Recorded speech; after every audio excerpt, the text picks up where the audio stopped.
اگلی خبر ہے جی ایک ایسی فوج کے بارے میں، وہ فوج جو کہ دنیا کی ظالم ترین فوج اس وقت بنی ہوئی ہے۔ یہ وہ فوج ہے کہ جس کی سفاکی کا عالم یہ ہے کہ وہ غزہ کے لوگوں پر 2,000 ٹن وزنی بم گرا رہے ہیں۔ یہ وہ فوج ہے جو کہ غزہ کے بچوں کو پوائنٹ بلینک سروں پر گولیاں مار رہے ہیں، ان کے سینوں کو ختم کر رہے ہیں، ان کے سینوں کو چھلنی کر رہے ہیں۔ یہ وہ فوج ہے کہ جو کہ اپنی بربریت کا مظاہرہ 2023 7 اکتوبر سے کر رہی ہے، اور اب اس فوج کی اصلیت سامنے آئی ہے کہ یہ فوج اصل میں ہے کیا۔ اس فوج کے بارے میں ایک رپورٹ سامنے آئی ہے، بلکہ رپورٹ کی تصدیق اسی فوج کے لوگوں نے کر دی ہے، تو ہم آپ کو یہ بتاتے ہیں کہ یہ فوج جو ہے وہ اصل میں کیا ہے۔ اسرائیلی حکومت کا جو فلسطین میں نسل کشی ہے اس کا جنون تو بڑھ رہا ہے، اور وہ حماس کا نام و نشان مٹانا چاہتی ہے، لیکن دوسری طرف اسرائیلی افواج اعصاب کی جنگ میں ہار گئے ہیں۔ شکست خوردہ ہزاروں اسرائیلی فوجیوں نے مسلسل جنگ کے بعد ذہنی دباؤ کے نتیجے میں غزہ میں لڑنے سے انکار کر دیا ہے، اور اعصاب کی جنگ ہارتے ہوئے جو اسرائیلی فوج ہے اس میں خودکشیوں کے واقعات میں بھی اضافہ ہو رہا ہے۔ اسرائیلی فوج کے ترجمان نے اپنے ایک بیان میں کہا ہے کہ ہزاروں اسرائیلی فوجیوں نے غزہ میں لڑنے سے انکار کر دیا ہے، اور خودکشی جو ہے وہ اسرائیلی فوج میں موت کی دوسری سب سے بڑی وجہ بن گئی ہے۔ 2024 کی اگر بات کی جائے 21 اسرائیلی فوجیوں نے خودکشی کی، 2023 کی اگر بات کی جائے تو 17 اسرائیلی فوجیوں نے خودکشی کی تھی۔ گزشتہ سال خودکشی کرنے والوں میں 12 اسرائیل کے ریزرو فوجی تھے، 7 جو تھے اس میں وہ لازمی سروس کرنے والے فوجی تھے، اور 2 کیریئر فوجی شامل تھے۔ اصل میں اسرائیل کے ہر شہری کو لازمی طور پر 2 سال فوج میں نوکری کرنا پڑتی ہے،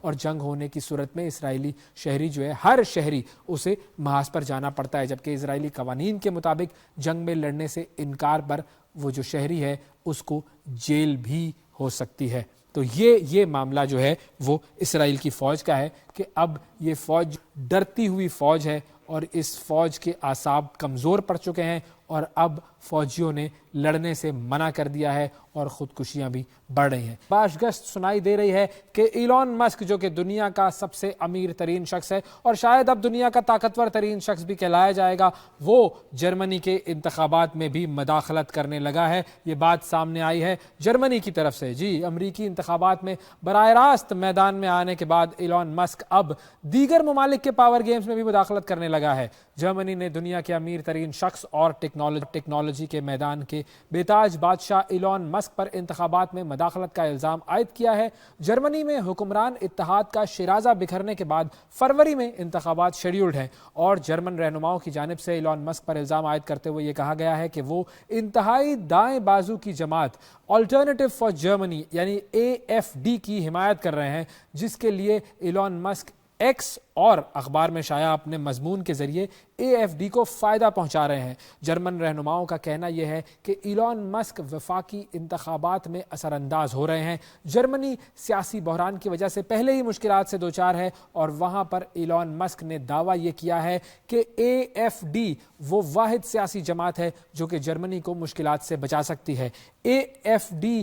جرمنی کی انتہائی دائیں بازو کی جماعت ہے، اور اس کی بنیاد رکھی گئی تھی 2013 میں، اور پارلیمان کے تحلیل ہونے سے قبل 733 کے ایوان میں ان کی 76 نشستیں تھیں۔ AfD جرمنی کی یورپی یونین میں شمولیت کی ناقد رہی ہے، اور اسلام کے خلاف کھل کر وہ اپنا موقف پیش کرتی ہے، اور اسی طرح مہاجرین کے حوالے سے بھی وہ جو پالیسی ہے امیگریشن کی اس کے سخت خلاف ہے، اور اس جماعت کو سپورٹ کر رہا ہے ایلون مسک۔ اب آپ یہ شخص جو ہے جو کہ اس وقت امریکہ میں ایک بہت پاورفل پوزیشن پر فائز ہے، اور ڈونلڈ ٹرمپ کے ساتھ جو اس کے تعلقات ہیں وہ ساری دنیا کے سامنے ہیں، اور اب یہ شخص دوسرے ممالک کے الیکشنز میں بھی انٹرفیئر کر رہا ہے۔ اب کہاں امریکہ، کہاں جرمنی، کہاں ایلون مسک کے معاملات اور کہاں جرمنی کے معاملات، لیکن ایلون مسک جو ہے جرمنی کے الیکشن کے حوالے سے بھی اپنی پیش گوئیاں کر رہا ہے، اپنی پسند ناپسند کو ظاہر کر رہا ہے۔ یہ ہے اس کی پاور، اور ایک پاور کنسنٹریشن کا نقصان جو کہ ہمیں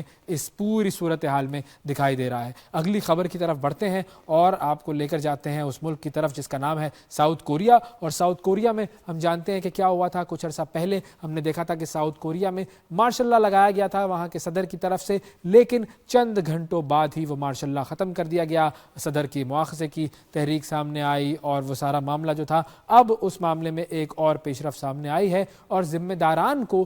جو فوجی بغاوت کے ذمہ داران تھے، فوجی بغاوت کے بعد ان ذمہ داران کو کٹہرے میں لانے اور سزاؤں کا سلسلہ جاری ہے۔ اب یہ جو سلسلہ ہے یہ کس طرح جاری ہے یہ ہم آپ کو بتاتے ہیں۔ آرمی چیف سمیت گرفتار 2 فوجی افسران پر بغاوت کے الزامات کے تحت فرد جرم عائد کر دی گئی ہے۔ آرمی چیف اور اسپیشل وارفیئر یونٹ کے سربراہ کو اس تغاضا نے تحقیقات کے دوران حراست میں لے لیا تھا اور چیف آف سٹاف جنرل پاک ان سو اور اسپیشل وار ہیڈ کمانڈ کے سربراہ لیفٹیننٹ جنرل کویک جان کیون کو بغاوت اور اختیارات کے ناجائز استعمال کے الزامات ان پر ہیں، اور جنرل پاک ان سو نے 3 دسمبر کو اپنے نام سے مارشل لا کے نفاذ کے احکامات جاری کیے تھے، جبکہ لیفٹیننٹ جنرل کویک گونگ کیون نے مواخذے کا سامنا کرنے والے جو صدر ہیں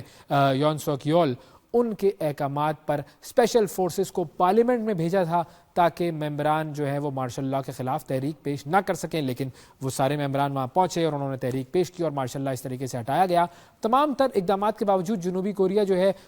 وہاں پر یہ قرارداد جو ہے وہ منظور ہوئی، جو مارشل لا کے خلاف یہ قرارداد تھی، اور صدر کو کچھ ہی گھنٹوں کے بعد مارشل لا کے احکامات واپس لینے پڑ گئے تھے۔ بعد میں انہیں مواخذے کی تحریک کا بھی سامنا کرنا پڑا تھا، لیکن وہ گرفتاری سے بچ نکلنے میں کامیاب ہو گئے ہیں اور ان کو گرفتار کرنے کی کوششیں جاری ہیں۔ جنوبی کوریا کی ایک عدالت کی جانب سے وارنٹ جاری ہونے کے بعد تفتیشی اہلکار جب صدارتی محل پہنچے تو انہیں صدر کی سیکیورٹی پر مامور ٹیم نے روک لیا، جس پر ڈیموکریٹک پارٹی کے رکن اسمبلی جو سوانگ لی، انہوں نے صدر یون کے محافظوں سے فوری طور پر دستبردار ہونے کا مطالبہ کیا ہے، اور ان کا کہنا یہ ہے کہ سرکاری اہلکاروں کو اس جرم کا حصے دار نہیں بننا چاہیے، یعنی کہ صدر نے یہ جرم کیا تھا کہ اس نے مارشل لا امپلیمنٹ کیا، اور اب اسے گرفتار کرنے کے لیے جب فورسز جا رہی ہیں تو اس کے سپورٹ سٹاف کو صدر کو گرفتار ہونے دینا چاہیے اور صدر کو بچانے کی کوششیں نہیں کی جانے چاہیے۔ اب دیکھنا یہ ہے کہ یہ صدر جو ہے وہ کب گرفتار ہوتے ہیں، وقت بتائے گا۔ آگے بڑھتے ہیں جی اور آپ کو اگلی خبر کی طرف لے کر جاتے ہیں،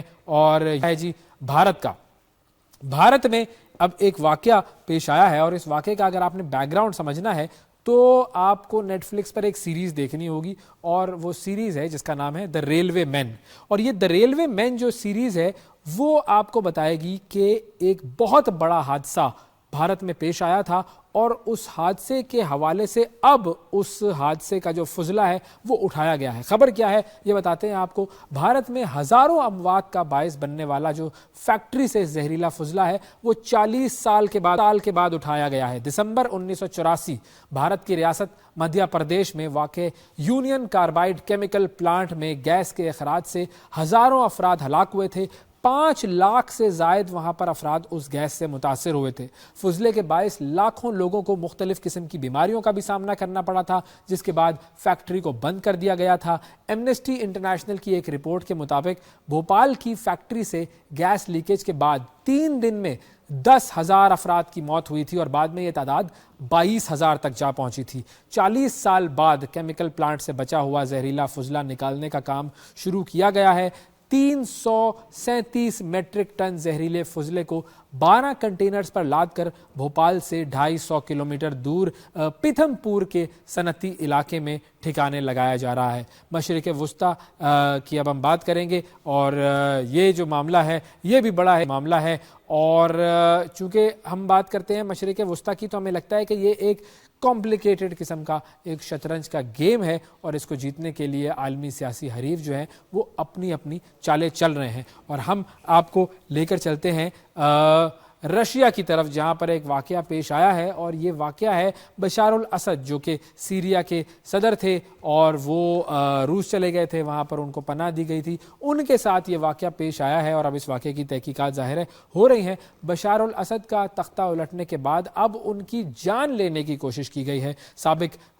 شامی صدر بشار الاسد کو روس میں مبینہ طور پر زہر دیے جانے کا انکشاف ہوا ہے۔ گزشتہ ماہ دسمبر میں شام کے دارالحکومت دمشق پر اپوزیشن فورسز کے قبضے سے قبل ہی صدر بشار الاسد اپنے خاندان کے ساتھ روس فرار ہو گئے تھے. روس نے بشار الاسد اور ان کے خاندان کو پناہ دی ہوئی ہے اور اب وہاں پر یہ انکشاف سامنے آیا ہے کہ ماسکو میں معزول شامی صدر بشار الاسد کو زہر دے کر قتل کرنے کی کوشش کی گئی ہے. طبی ٹیسٹنگ کے ذریعے انہیں زہر دیے جانے کی تصدیق بھی ہوئی ہے, لیکن روسی حکومت کی طرف سے اس واقعے کی ابھی تک تصدیق سامنے نہیں آئی ہے. لیکن کچھ عرصے میں یہ بات سامنے آ جائے گی کہ اصل میں معاملہ کیا تھا اور ان کو زہر جو ہے وہ کس طریقے سے دیا گیا تھا اور کون لوگ اس میں ملوث ہیں. ظاہر تحقیقات جو ہے وہ ہوں گی اور روس جو ہے وہ اس قسم کی تحقیقات جو ہے وہ کبھی بھی چھپاتا نہیں ہے اور مکمل تحقیق کر کے جو بھی معاملہ ہوگا وہ سامنے آئے گا.